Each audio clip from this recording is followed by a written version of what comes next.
3 autores que fizeram muito por mim. E agora eu tenho certeza que eles podem fazer muito por você. Ludwig von Mises, Murray Rothbard e Santo Agostinho. Demonstrando fundamentos essenciais da economia, da política e da teologia. Esses 3 autores vão dar a você uma visão completa, desde as nuances da história do pensamento econômico, passando pelas definições fundamentais do liberalismo e da história, e nos entregando uma visão holística acerca do papel do homem e do Criador na história universal. Esses são 3 autores excelentes que fizeram com que eu fosse uma pessoa significativamente diferente. Eles mudaram a minha forma de ver o mundo, e eu tenho certeza que nesses 24 encontros, nessas 72 horas que nós vamos passar juntos, se você assinar o produto que tá aqui na descrição, eles vão mudar a sua visão. Hoje, os libertários no mundo, eles são defensores da Palestina.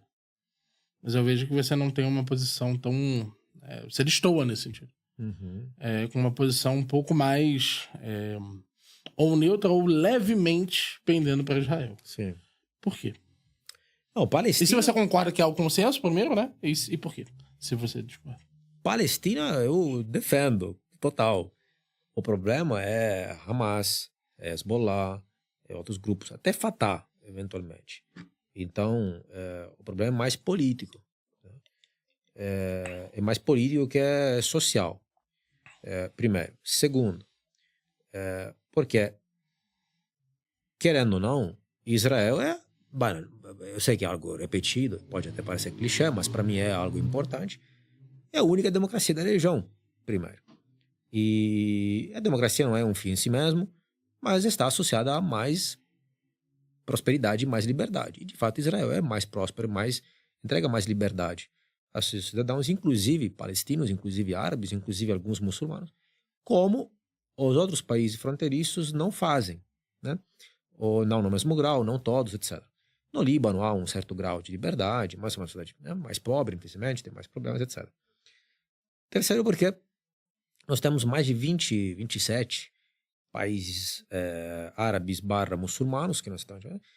E temos um país só, não é exatamente, não coincide, mas judeu, né? Vamos simplificar. Então, infelizmente, como foram perseguidos e tal, em vários lugares, a história é conhecida, criaram este país e tudo. Então, me parece que seja minoria, por exemplo, na votação da ONU, nas votações da ONU, do Conselho de Direitos Humanos da ONU, regularmente perseguido, com votações contra, enviesadas, etc. Entendeu? Me parece muito injusto isso.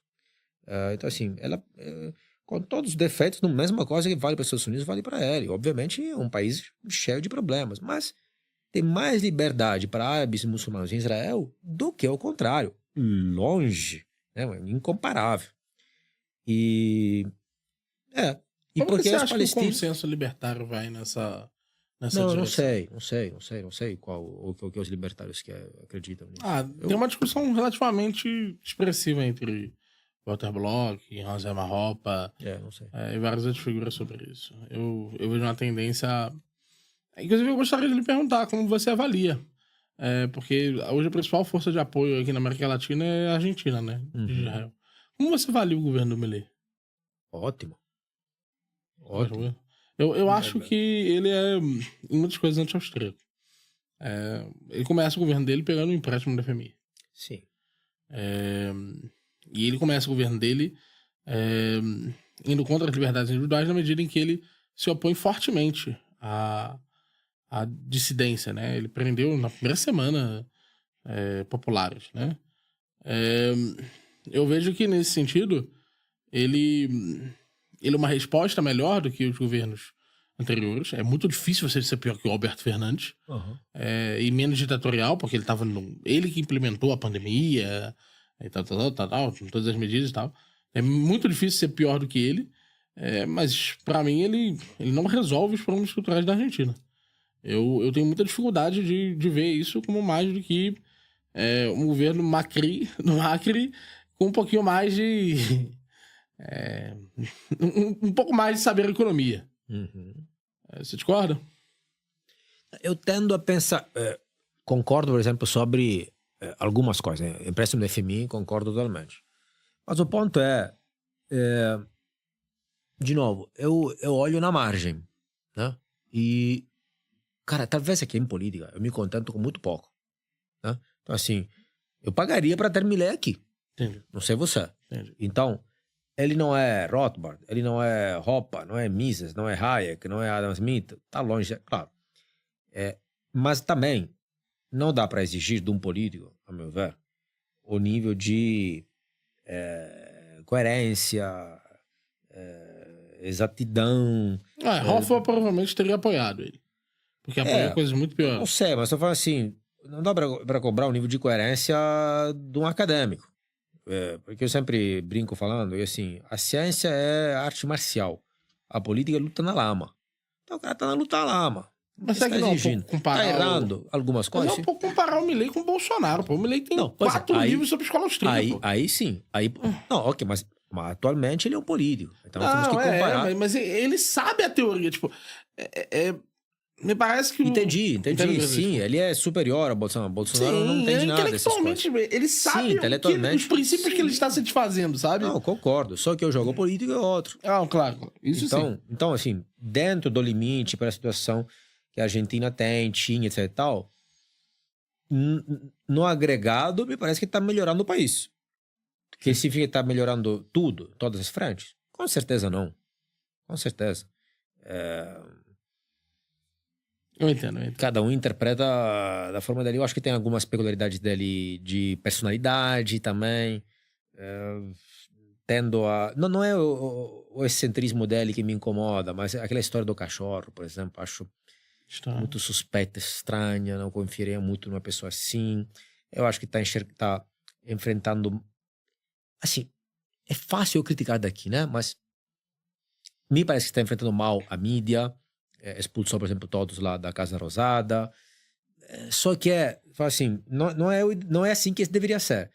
Mas eu não sei o que ele está enfrentando de oposição pública por baixo dos panos, da mídia, por exemplo. O nível da guerra suja, entendeu? Eu entendi. Então, não sei. Teve alguns casos de escândalos de corrupção, teve aquele post famoso dele sobre uma criptomoeda.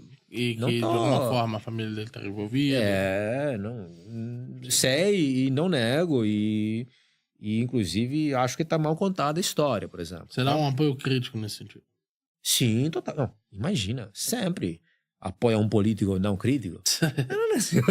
Eu apoio nem a mim mesmo acriticamente. Imagina um cara que nem conheço, ainda mais na esfera política. Não, eu seria um babaca, né? Entendo. E uma pergunta inevitável, viu, Bukele? Que hoje é o amado pela direita. Similar, muito diferente, mas assim, meu juízo similar em que sentido? Que tem algumas coisas a favor e muitas outras coisas contra. Repito, não é para sair da resposta ou ser isentão, longe de mim. Assumo as posições sem problema. Mas assim, cara, não tem como, a meu ver, não elogiar os resultados que ele está tendo na questão da criminalidade. Então, primeiro é isso, primeiro os resultados. Depois mas como ele está obtendo isso? Vamos ver. Mas, inclusive, se ele está obtendo esses resultados dessa forma, muito melhor que qualquer outro país, outro governante, talvez é para ser estudado em boa fé o caso. E não, mas não vai de acordo com nossos parâmetros dos direitos humanos e tal, blá, blá, blá, blá. Então, para mim, os resultados deveriam vir antes de qualquer coisa. Que é isso? Isso não significa, de novo, que não esteja lá no poder de forma ilegal. Está de forma ilegal no poder. Gente, sinceramente, dá para falar as duas coisas? Sim, não são duas afirmações excludentes. Nós ficamos achatados nessa torcida fla-flu política de baixo nível, que é o que a casta política quer. Que nós não temos que necessariamente nos achatar nisso. Podemos falar X e Y. Eu falo isso até de minha mulher, até de mim. Eu sei, minha mulher, eu te amo, mas você tem um defeito. Eu gosto de mim, mas eu tenho 1000 defeitos. Eu queria ser meu... Por que não dá para falar de um político? Por que nós temos que aderir cegamente, 100% a um político? Mesma coisa Trump. Não aguento essa... Tem parte da direita brasileira, americana, que assim, você não pode criticar Trump e aí você vira comunista. Cara, isso é coisa de gente mentecapta, sinceramente. Muito baixo nível, né? Então, uma análise sofisticada, não é nem sofisticada, nem com seus amigos você concorda de tudo. Sim. Então por que um político deveria abraçar o pacote inteiro? Eu acho que o meu principal problema é que o Bukele, ele tem uma teoria. Ele se apoia numa teoria, e isso é uma teoria de fato. É a teoria da sociabilidade do crime. Qual que é essa teoria? Ele diz assim, ó. Ao redor do crime, existe um conjunto de pessoas que possibilita e viabiliza a sua execução. São familiares, são pessoas que estão envolvidas de alguma forma com a realidade econômica daquele crime. Então, por exemplo, quando você prende alguém, aquela pessoa vai pra cadeia e ela viabiliza a sua interação com, por exemplo, que você envia informações para pessoas que estão lá de fora. Ele transmite certas coisas fisicamente daqui para lá. Ele viabiliza economicamente a sobrevida depois que você saiu dali. Então o que acontece? O que o Bukele fez? Ele saiu prendendo as pessoas que estavam num raio de ação. Sim. Então ele prendeu velho, criança. Ele prendeu tudo que o Bukele fez. E ele fez a famosa triagem. O que acontece? Eu até acharia razoável discutir a viabilidade e a possibilidade se o que ele estivesse fazendo fosse prender os criminosos de uma forma discriminada. O problema é que ele está prendendo pessoas que ele sabe que não são criminosos. E ele está fazendo elas passarem por triagens, muitas vezes triagens longuíssimas, em que ele antecipa, ao meu ver, uma certa espécie de penalidade para as pessoas. E torna isso difícil da gente estudar no Brasil. Porque é fazer uma coisa que vai para além da negociação e até dos limites da nossa teoria hoje. Hoje, qual que é a grande questão? E durante a maior parte da nossa história, de que a pena é intransferível. Inclusive, ela não se transfere entre gerações. Então, nossos filhos não são obrigados a cumprir uma pena que a gente tem a cumprir. O que ele aboliu foi esse conceito, essa ideia de que não. Então, se você foi punido, há uma parcela de culpa em todas as pessoas ao seu redor. E aí eu acho que isso torna a discussão mais difícil. Porque nós não temos exemplos históricos disso ter acontecido antes. Pelo menos eu não conheço nenhum exemplo de que, tipo, pra prender você, em virtude de um crime dentro de uma comunidade política qualquer, você tenha prendido a família inteira dele e aí... Sim, claro. Neutralizando efetivamente todas as possibilidades de ação desse indivíduo. E foi assim que eles coibiram, porque o que acontece? Você não precisa mais... Por exemplo, serviço de inteligência. Não foi necessário o serviço de inteligência. Se você prender todo mundo que tá na casa, todo mundo que tá no raio de ação de 5 km, vai prender todos os criminosos, pô. Então eu acho que ele criou um desafio mesmo. Um desafio estrutural. É possível pensar a criminalidade como um fenômeno não deontico, não individual, mas social. Na verdade, é o contrário. Ele afirmou, ele mostrou que é possível. Sim. E aí, isso é algo que nós queremos para a nossa sociedade. Não é algo que nós já abolimos. Eu acho que essa é a discussão que o Bukele traz, não é? Eu entendo a questão do resultado, mas a gente já sabia desses resultados.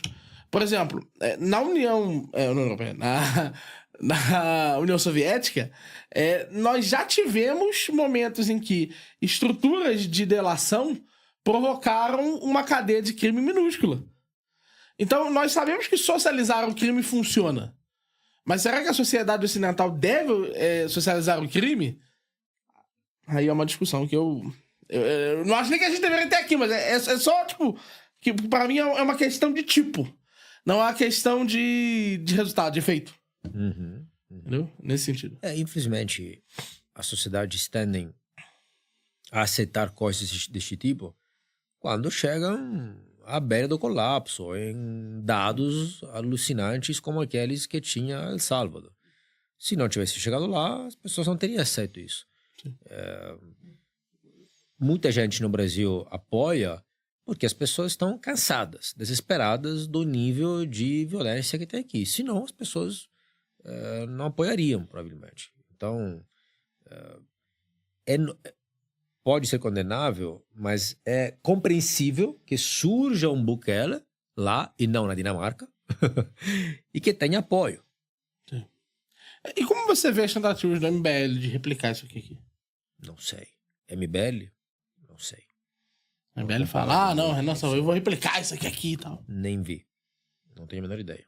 Ele foi bastante. Eu vi que eles propuseram a prisão perpétua se não era. Sim. Agora, isso aqui não, é pena de morte. Ah, pena de morte também.